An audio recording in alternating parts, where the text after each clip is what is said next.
ഇന്നിപ്പോൾ നമ്മൾ ഇത് ഒരു വിഷയമായിട്ട് വീണ്ടും ചർച്ചയ്ക്കെടുക്കുന്നത് സി പി എമ്മിൻ്റെ പോളിറ്റ് ബ്യൂറോ അംഗമായിട്ടുള്ള എം.എ. ബേബി പച്ചക്കുതിരയിൽ എഴുതിയ ഒരു ലേഖനത്തിൻ്റെ പശ്ചാത്തലത്തിലാണ് അല്ലേ.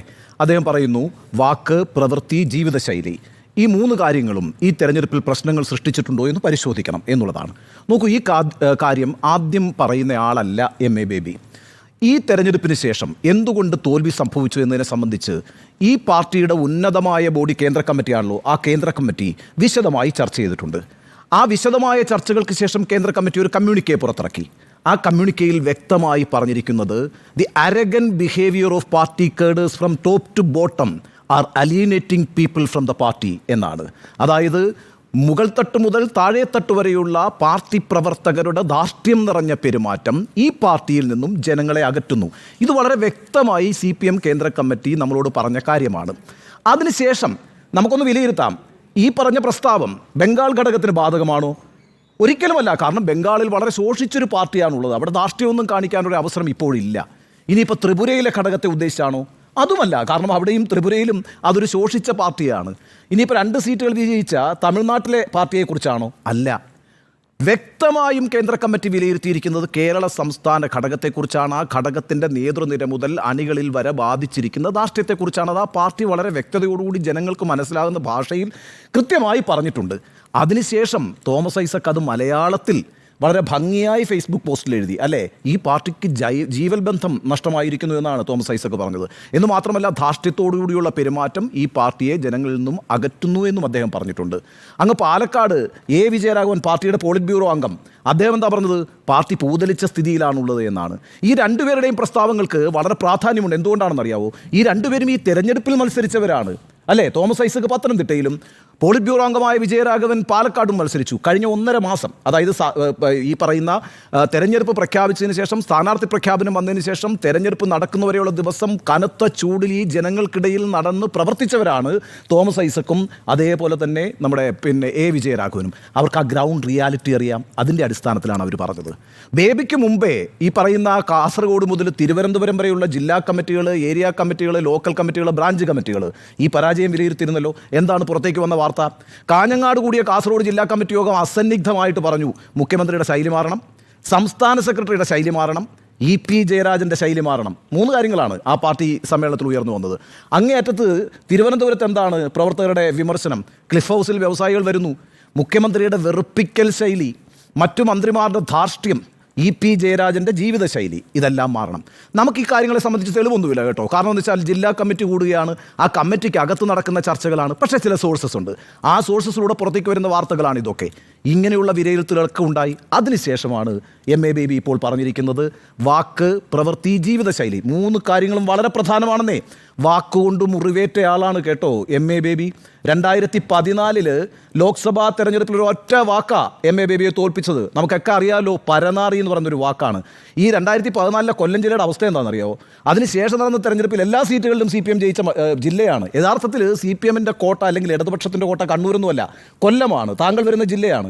ആ ജില്ലയിലെ മുഴുവൻ സീറ്റുകളും 2014 ജയിക്കുമ്പോഴാണ് 2014 തെരഞ്ഞെടുപ്പിൽ എം.എ. ബേബിയെ പോലെ ആൾ, അദ്ദേഹം MLA ആയിരുന്നു കുണ്ടറയിൽ നിന്നുള്ള, ആ സമയത്താണ് അദ്ദേഹം MP ആയിട്ട് അവിടെ മത്സരിക്കുന്നത്. NK പ്രേമേന്ദ്രനാണ് എതിർ സ്ഥാനാർത്ഥിയായിട്ട് മത്സരിക്കുന്നത്. 2014 ഒറ്റ വാക്കിൽ എം.എ. ബേബി തോറ്റുപോയി. പരനാറി എന്ന വാക്ക് അത് ഈ നിമിഷം വരെ തിരുത്തിയിട്ടില്ല കേട്ടോ. അതുകൊണ്ടൊരു പ്രത്യേകത എന്താണെന്നറിയോ? 2014 ബേബി തോറ്റു, പ്രേമേന്ദ്രൻ ജയിച്ചു. 2019 ബാലഗോപാൽ അവിടെ മത്സരിച്ചു, പ്രേമേന്ദ്രൻ ജയിച്ചു.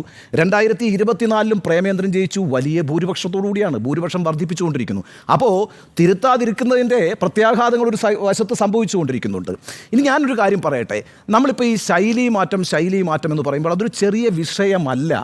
ഞാനിപ്പോൾ ഒരു മനുഷ്യനുമായി പരിചയപ്പെട്ടാൽ 2 മിനിറ്റ് കൊണ്ട് അയാൾ എന്നെ സംബന്ധിച്ചിടത്തോളം പൂർണ്ണമായും അപരിചിതനായിരിക്കും, അയാൾക്ക് ഞാനും അപരിചിതനായിരിക്കും. നമ്മൾ 2 ആളുകൾ കണ്ട് സംസാരിച്ച് 2 മിനിറ്റുള്ളിൽ ഞാൻ അയാളെക്കുറിച്ചും അയാൾ എന്നെക്കുറിച്ചും ഒരു അഭിപ്രായ രൂപീകരണം നടത്തും. അതിനാണ് ഇംപ്രഷൻ എന്ന് പറയുന്നത്. പിന്നെ തുടർന്ന് എൻ്റെ ജീവിതകാലത്തിൽ അയാളുമായിട്ട് ഒരു സൗഹൃദം നിലനിർത്തണോ വേണ്ടയോ എന്ന് തീരുമാനിക്കുന്നതിനകത്ത് ഈ ആദ്യത്തെ 2 മിനിറ്റിന് വലിയ റോളുണ്ട്. ഞാൻ പറഞ്ഞു വരുന്നത്, നിങ്ങൾ എങ്ങനെ പ്രവർത്തിച്ചാലും നിങ്ങളൊരു സൊസൈറ്റിക്കകത്ത് ഉണ്ടാക്കുന്ന ഇംപ്രഷൻ വളരെ പ്രധാനമാണ്. 2019 ഇതേ തെരഞ്ഞെടുപ്പ് തോൽവിയല്ലേ CPM ഇടതുപക്ഷവും നേരിട്ടത് 19 സീറ്റിലും തോറ്റല്ലോ, ഒരു സീറ്റേ അന്നുണ്ടായിരുന്നുള്ളൂ. അന്ന് ഈ വിമർശനങ്ങൾ ഉണ്ടായിട്ടില്ല. 2014 അധികാരത്തിൽ വന്ന് 3 വർഷം കഴിഞ്ഞിട്ടേ ഉള്ളൂ എന്ന് മാത്രമല്ല, ക്ഷേമ പെൻഷൻ അടക്കമുള്ള വലിയ കാര്യങ്ങൾ ആ സർക്കാർ ചെയ്തുകൊണ്ടിരിക്കുകയുമാണ്. അന്നും ചില ശൈലീ പ്രശ്നങ്ങളൊക്കെ ഉണ്ട്, കണക്ക് പുറത്ത് അടക്കമുള്ള പ്രയോഗങ്ങൾ വന്ന സമയമാണ്. അതിലൂടെയൊക്കെയുള്ള എതിർപ്പുകൾ അന്ന് സമൂഹത്തിൽ നിലനിൽക്കുന്നുണ്ടെങ്കിൽ പോലും 2019 2 പ്രധാനപ്പെട്ട വിഷയങ്ങൾ ആ തോൽവിക്ക് ഘടകമായിട്ടുണ്ട്. നമ്മൾ വിലയിരുത്തിയിട്ടുള്ളതുപോലെ, പാർട്ടി വിലയിരുത്തിയിട്ടുള്ളതുപോലെ ശബരിമലയും പിന്നെ രാഹുൽ ഗാന്ധി തരംഗവുമാണ്. 2021 എന്താ സ്ഥിതി? 91 സീറ്റ് ഉണ്ടായിരുന്ന 2016 സ്ഥിതിയിൽ നിന്ന് 2021 എത്തുമ്പോൾ നില മെച്ചപ്പെടുത്തുകയാണ് CPM ഇടതുപക്ഷവും. 99 എത്തി. എന്താ കാര്യം? പെരുമാറ്റമാണ്. ഏറ്റവും പ്രധാനമായും പെരുമാറ്റമാണ്. അതങ്ങനെ വെറുതെ ഒന്നും എഴുതി തള്ളണ്ട. ഈ പറയുന്ന മുഖ്യമന്ത്രിയുടെ വാർത്താ സമ്മേളനങ്ങൾ എന്ന് പറയുന്നത് മനുഷ്യരെ മാത്രം കരുതുന്ന ഒരു കരുതലിലെടുക്കുന്ന ഒരു വാർത്താ സമ്മേളനമായിരുന്നല്ലോ. പക്ഷികളെയും പശുക്കളെയും ഒക്കെ കരുതലോടുകൂടി എടുക്കുന്ന ഒരു പെരുമാറ്റത്തിൻ്റെ ഉടമസ്ഥനായ ഒരു മുഖ്യമന്ത്രിയെയാണ്, ഒരു നേതാവിനെയാണ് കേരളത്തിലെ ജനങ്ങൾ കണ്ടുകൊണ്ടിരുന്നത്. ഐക്യദാർഢ്യം പ്രഖ്യാപിച്ചു.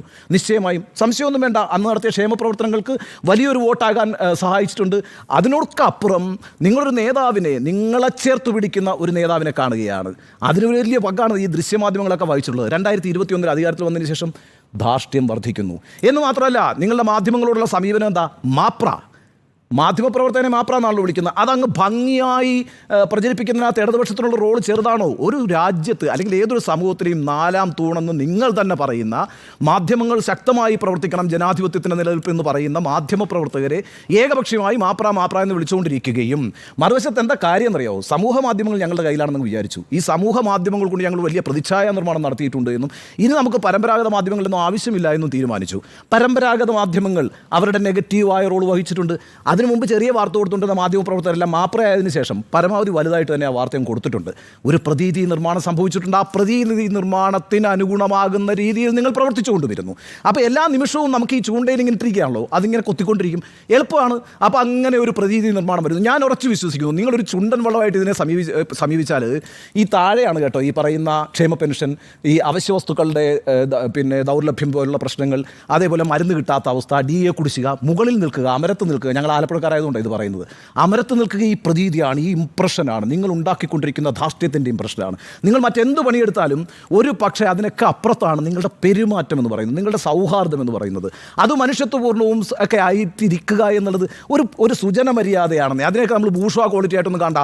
ആളുകൾ പരസ്പരം കാണുമ്പോൾ ഊഷ്മളമായി സംസാരിക്കുകയും സൗഹാർദ്ദത്തോട് ചിരിക്കുകയൊക്കെ ചെയ്യുന്ന നല്ല കാര്യമാണ്. അത് പൊതുസമൂഹത്തിലെ എല്ലാ രാഷ്ട്രീയ പ്രസ്ഥാനങ്ങൾ, പ്രത്യേകിച്ച് വ്യക്തികൾ, ആ രാഷ്ട്രീയ പ്രസ്ഥാനത്തിന് നേതൃത്വം കൊടുക്കുന്ന വ്യക്തികൾ പ്രത്യേകിച്ച് അതിന് ബാധ്യസ്ഥർ കൂടിയാണ്. ആ രീതിയിലുള്ളൊരു പെരുമാറ്റ രീതിയിലേക്കൊക്കെ വരണം. നന്മയുടെ ഒരു അന്തരീക്ഷം ഉണ്ടാകുന്നത് നല്ലതാണ്, സൗഹൃദത്തിൻ്റെ അന്തരീക്ഷം ഉണ്ടാകുന്നത് നല്ലതാണ്.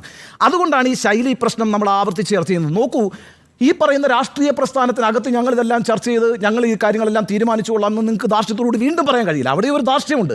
പ്രശ്നം എന്താണെന്നറിയോ? നിങ്ങൾ ഈ പൊതുസമൂഹത്തിൻ്റെ ഒരു ഭാഗമാണെന്നേ. ഇനിയിപ്പോൾ ഈ നടക്കാനിരിക്കുന്ന തദ്ദേശ തെരഞ്ഞെടുപ്പിൽ ഈ പാർട്ടിയുടെ ആളുകൾ മത്സരിക്കില്ലേ?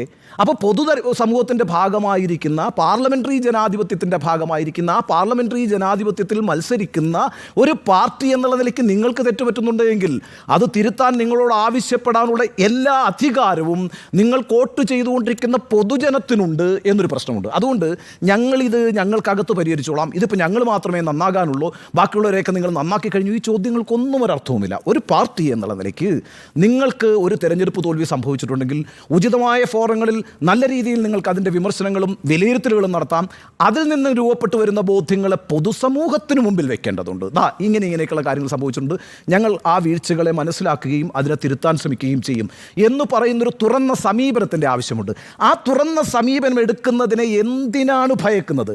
അല്ലെങ്കിൽ എവിടെയാണ് നിങ്ങൾ പരിമിതപ്പെടുന്നത്? നിങ്ങളുടെ ബ്ലോക്ക് എന്താണ്? അതാണ് പ്രശ്നം. നിങ്ങൾക്ക് തുറന്ന് സംസാരിക്കാൻ കഴിയണം. അങ്ങനൊരു ലോകം ഇപ്പോൾ രൂപപ്പെട്ടിരിക്കുന്നു.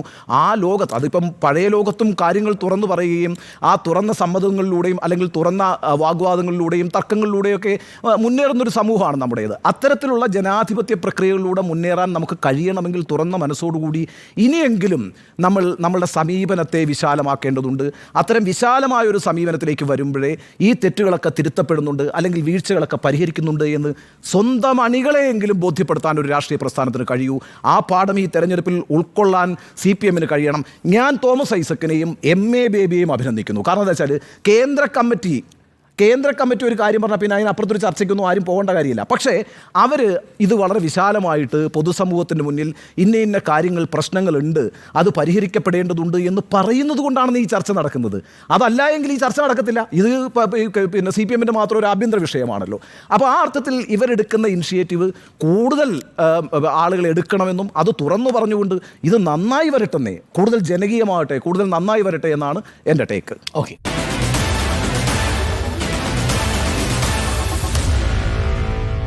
Meet the editors.